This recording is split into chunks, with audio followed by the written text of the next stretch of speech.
agora mais uma previsão do tempo oferecida pela Escola Municipal de Ensino Fundamental Nelson Pimentel Queiroz. Eu sou Giovanni.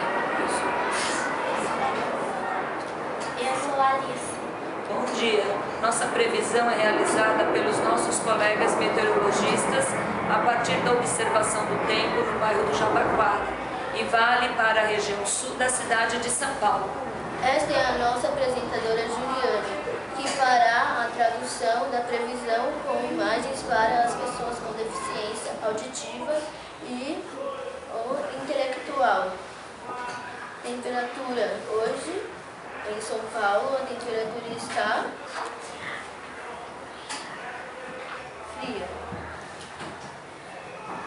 Quanto à possibilidade de chuvas, nesse momento a cidade registra Nenhuma chuva.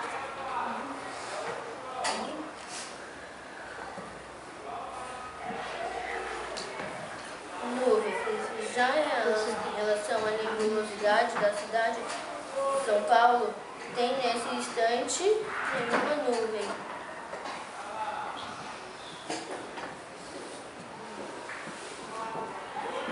Por fim, mas não menos importante, a cidade registra em relação aos ventos Pouco vento.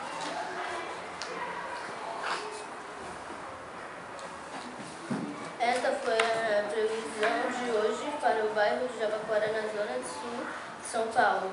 Acompanhe a previsão dos nossos meteorologistas para os outros dias da semana neste mesmo canal. Bom dia a todos. Bom dia.